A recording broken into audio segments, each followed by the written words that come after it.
गांधीजींच्या नेतृत्वाखाली कायदेभंगाची चळवळ जोरात सुरू होती. गांधीजींनी दांडी येथे जाऊन मिठाचा कायदा मोडला. त्यांचे अनुकरण देशभर होत होते. तरुण मुले मुली नागरिक निर्भयपणे गाणी म्हणत नहीं रखनी ये जालिम सरकार नहीं रखनी अशा देशभर स्वातंत्र्याकांक्षाने पेटलेल्या वातावरणात साने गुरुजी शाळेत थांबणे शक्य नव्हते. कितीतरी दिवस अगोदर त्यांच्या मनात शाळा सोडण्याचे विचार येत होते. अखेर एके दिवशी त्यांनी ठाम निर्णय घेतला. मग गुरुजी पहाटेच लवकर उठले. छात्रालयातील झोपलेल्या मुलांना त्यांनी डोळा भरून पाहिले. त्यांच्या अंगावरची पांघरुणे नीट केली.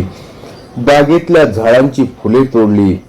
त्यातील 2 फुले गोखले सरांच्या घराच्या उंबरठ्यावर ठेवली. 2 तेथेच राहणाऱ्या शिक्षकांच्या घराच्या पायरीवर ठेवली. मग सर्वांना भक्तिभावाने नमस्कार आणि मग भरल्या अंतःकरणाने गुरुजींनी आपल्या कर्मभूमीचा निरोप घेतला. मित्रांनो, डॉक्टर दिलीप गरुड आणि श्री मुकुंद तेलीचेरी यांनी लिहिलेल्या साने गुरुजींच्या गोष्टी या पुस्तकाचे आपण वाचन करतो आहोत. आपणास जर माझी वाचन शैली, माझा हा उपक्रम आवडला असेल तर कृपया चॅनलला लाईक करा, सबस्क्राईब करा आणि शेअर करायला विसरू नका. आज आपण वाचन करतो आहोत पुस्तकाच्या 6व्या भागाचे. गांधीजींच्या नेतृत्वाखाली कायदेभंगाची चळवळ जोरात सुरू होती. गांधीजींनी दांडी येथे जाऊन मिठाचा कायदा मोडला. त्यांचे अनुकरण देशभर होत होते. तरुण मुले मुली नागरिक निर्भयपणे गाणी म्हणत नहीं रखनी ये जालिम सरकार नहीं रखनी अशा देशभर स्वातंत्र्याकांक्षेने पेटलेल्या वातावरणात साने गुरुजी शाळेत थांबणे शक्यच नव्हते. कितीतरी दिवस अगोदर त्यांच्या मनात शाळा सोडण्याचे विचार येत होते. अखेर एक दिवशी त्यांनी ठाम निर्णय घेतला. मग गुरुजी पहाटेच लवकर उठले. छात्रालयातील झोपलेल्या मुलांना त्यांनी डोळा भरून पाहिले. त्यांच्या अंगावरची पांघरुणे नीट केली. बागेतल्या झाडांची फुले तोडली. त्यातील 2 फुले गोखले सरांच्या घराच्या उंबरठ्यावर ठेवली. 2 तेथेच राहणाऱ्या शिक्षकांच्या घराच्या पायरीवर ठेवली. मग सर्वांना भक्तिभावाने नमस्कार केला आणि भरल्या अंतःकरणाने गुरुजींनी आपल्या कर्मभूमीचा निरोप घेतला. त्यानंतर गुरुजी भरभर स्टेशनवर आले. इंधनाच्या जवळच्या डब्यात बसले. आपल्याला कोणी पाहू नये किंवा ओळखू नये म्हणून त्यांनी अंगावर कांबळी घेतली.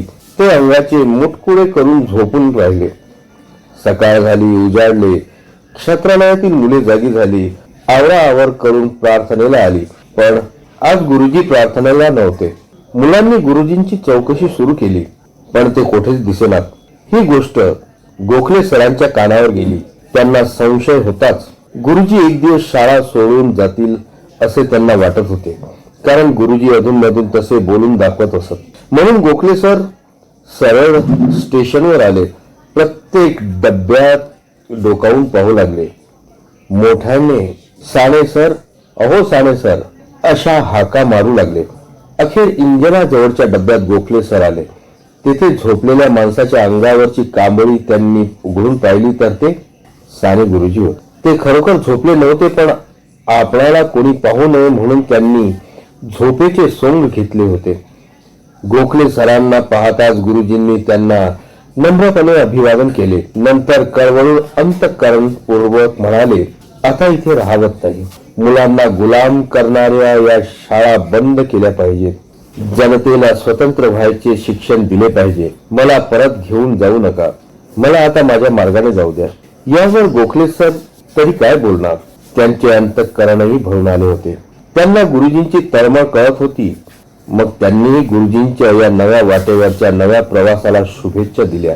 मनापासून शुभेच्छा दिल्या. म्हणाले, शुभास्तु पंथानाः संतु. अमळनेरच्या शाळेतील छोट्या जगातून साने गुरुजी स्वातंत्र्य लढ्याच्या मोठ्या जगात उतरले. शाळेचे सीमित क्षेत्र सोडून विस्तीर्ण धर्मक्षेत्रात दाखल झाले. गुरुजी पिंपराळाच्या आश्रमात गेले. तेथे साफसफाई, दळण कताई इत्यादी कामे करू लागले. मग आश्रमाच्या संचालकांनी गुरुजीवर प्रचाराची जबाबदारी सोपवली. गुरुजी काही स्वयंसेवक घेऊन गावोगावी प्रचाराच्या सभा घेऊ लागले. स्वातंत्र्य चळवळीचा घडलेला इतिहास सांगू लागले. काँग्रेसचे धोरण स्पष्ट करू लागले.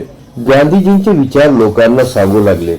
त्या निमित्ताने लढ्यासाठी आर्थिक मदतही मिळू लागले.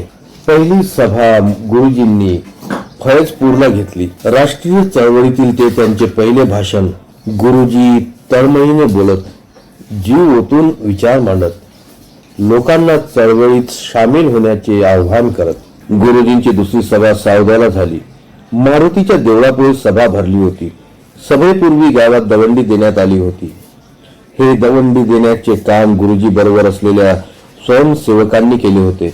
सभेला बरेच लोक उपस्थित होते. गुरुजींनी आपल्या विचारांनी लोकांच्या हृदयाला हात घातला. सुंदर विचार मांडले. देशप्रेमाचे, देशभक्तीचे, भारत मातेच्या स्वातंत्र्याचे ते विचार होते. लोक भारावून गेले होते. सभा रंगात आली होती. तेवढ्यात अंधारातून कुठून तरी एक दगड भिरभिरत आला. गुरुजींच्या मागे असलेल्या भिंतीवर आदळला. थोडक्यात चुकले, नाहीतर गुरुजींच्या डोळ्यालाच दगड लागला असता. दगड येऊनही गुरुजी डगमगले नाहीत, विचलित झाले नाहीत. उलट त्यांचा स्वर अधिक वरच्या पट्टीत गेला. गुरुजी म्हणाले, इंग्रजांच्या लाट्या खाऊन मरायचंच आहे, मग त्याआधी देश बांधवांच्या दगडानं मरण आलं तर काय बिघडलं. गुरुजीचे हे अंतरीचे बोल मात्र लोकांच्या हृदयाला जाऊन भिडले. गुरुजींची तळमळ उर्मी लोकांना जाणवली. त्यांचा निर्धारही लोकांनी पाहिला. त्यानंतर मात्र सभेत पुन्हा दगड आला नाही. सभा शांतपणे व्यवस्थित पार पडली. साने गुरुजी खानदेशात गावोगावी हिंडत होते. सोबत 40 गावावरून आलेली स्वयंसेवक मुलं होती. गुरुजी सभेत स्वातंत्र्य लढ्याला पाठिंबा द्या असे आवाहन करीत होते. गुरुजी बरोबर आलेली मुले स्वतःहून आलेली होती. शाळा सोडून त्यांनी स्वातंत्र्य लढ्यात भाग घेतला होता. मात्र त्यांच्या पालकांना ही गोष्ट पटली नाही. त्यांचे म्हणणे असे की मुलांनी प्रथम शिक्षण पूर्ण करावे, मग नंतर काय करायचे ते करावे. काही पालक गुरुजींना भेटायला आले. त्यातील एक पालक म्हणाले, तुम्ही आमच्या मुलांना भडकवता, शिक्षण सोडून भलत्याच मार्गाला लावता. त्यावर गुरुजी म्हणाले, मुले जरी माझ्या बरोबर आली असली तरी देश कार्यासाठीच आली आहेत. ती काही चोरीमारी करून आलेली नाहीत. तरीही पालकांना गुरुजींचे म्हणणे पटेना. एक पालक तर म्हणाले, मुलांना अशा प्रकारे भडकावून सत्याग्रहात नेणं हा धर्म आहे का? त्यावर गुरुजी उत्तरले, धर्माच्या सोयीस्कर गोष्टी तुम्हाला आठवतात वाटतं. अन्यायाचा प्रतिकार करण्यासाठी धर्म असतो हे विसरलात वाटतं. धर्मानं 4 आश्रम सांगितले आहेत, पण साठी गाठली तरी लोभ सुटत नाही, वानप्रस्थ संन्यास सुचत नाही. धर्म राष्ट्राचे स्वातंत्र्य मिळवण्यात आहे. तुम्ही वानप्रस्थ स्वीकारा व देशाचे काम करा. आम्ही परत जातो. यावर मात्र कोणी काही बोलले नाही. सर्व गप्प झाले. गुरुजींनी आपले म्हणणे पटवून दिले. मग सर्वांचीच तोंडे बंद झाली. अशीच एक अमळनेर मधील सायंकाळ. या सायंकाळी दवंडी देण्यात आली. रात्री साने गुरुजींची सभा होणार होती. सखाराम महाराजांच्या वाडी नजीकच वाळवंटात प्रचंड जनसमुदाय जमला होता. तो गुरुजींचे अमृत शब्द झेलण्यासाठी उत्सुक होता. गुरुजी गांधीजींच्या स्वातंत्र्य लढ्यासंबंधी बोलत होते. लोकांमध्ये अमाप उत्साह होता. त्या रात्री गुरुजींनी पोलिसांना गुंगारा देऊन टांग्यात बसून सभास्थानी हजेरी लावली. गुरुजी इंग्रजांच्या साम्राज्यशाहीवर तुटून पडले. जणू त्यांच्या मुखातून अग्निवर्षाव होत होता. गुरुजी लोकांना विदेशी वस्तूवर बहिष्कार टाकण्याचे आवाहन करीत होते. पण सभा संपता सभास्थानी पोलीस हजर झाले. तेथील बत्तीवर लाकडी काठीचा फटका मारत फौजदार म्हणाले, ही बत्ती विदेशी नाही का? लाकडी काठीच्या फटक्याने बत्ती विझली. सर्वत्र अंधार झाला. सभेत गोंधळ सुरू झाला. गुरुजी हातचे निष्ठू नयेत म्हणून फौजदारांनी बत्ती हेतू पुरस्कर विझवली. त्यांनी गुरुजींना अटक केली. पण सभेतील सारा जमाव गुरुजींच्या मागे मागे जाऊ लागला. फौजदार साहेबांनी लोकांना सांगून पाहिले, पण कोणीही परत फिरेना.